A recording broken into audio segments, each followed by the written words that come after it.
কথায় আছে না, ভগবান যদি না টানে তবে তার কাছেও যাওয়া হয় না, কথাটা কিন্তু একদম সত্যি। হ্যালো এভরিওয়ান, তো এখন তো সন্ধে হয়ে গেছে, প্রায় 7টা কি 6:30 মতো বাজে। আর আমরা সবাই মিলে রেডি হয়ে নিয়েছি, যাচ্ছি এখন জগন্নাথ দেবের কাছে। আমাদের কিন্তু আজ দীঘাতে প্রথম দিন। আমরা ঠিক করেছিলাম প্রথম যেদিন যাব সেই দিনই ভগবানের দর্শন করে আসবো। মন্দিরে তো জুতো নিয়ে যাওয়া যাবে না, আর মন্দিরের এখান থেকেই না ঠিক করে দিয়েছিল কোথায় জুতো রাখতে হবে, তাই সেখানে আমরা সকলে জুতো রেখে দিই। ওখান থেকে একটা ঠাম্মা আমাদেরকে তিলক কেটে দেয়। এরপর আমরা চলে আসি মন্দিরের ভেতর। মন্দিরের ভেতরটা না ভীষণ সুন্দর ছিল, মানে আলাদাই একটা শান্তি ছিল এখানে। দেখো এখানে কিন্তু রাধা কৃষ্ণকে জলের মধ্যে কিন্তু ঘোরানো হচ্ছিল, আর এটা আমরা দাঁড়িয়ে দাঁড়িয়ে না প্রায় অনেকক্ষণ থেকে দেখছিলাম। এরপরে আমি চলে যাই মন্দিরের ভেতরে, যেখানে জগন্নাথ দেব ছিল।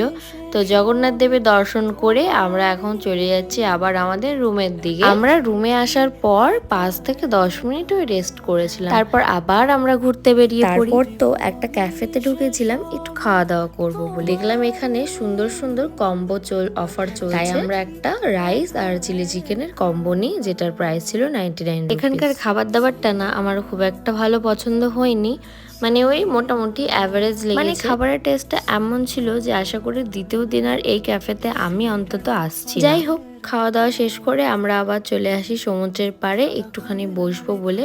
আসলে সমুদ্রের পাড়ে এত হাওয়া বইছিল না, ভীষণ ভালো লাগছিল। এখন জলটা অনেকটাই কমে গেছে, তাই আমরা একটু নিচেও নেমেছিলাম। জানো তো, আমি যখন এই ভিডিওগুলো এডিট করছি তখন না সেখানে কাটানো সমস্ত মুহূর্তই না আমার চোখের সামনে ভেসে উঠছিল। আমার তো সমুদ্র ভালো লাগে, তোমাদের পাহাড় নাকি সমুদ্র কোনটা ভালো লাগে কমেন্ট করে জানিও।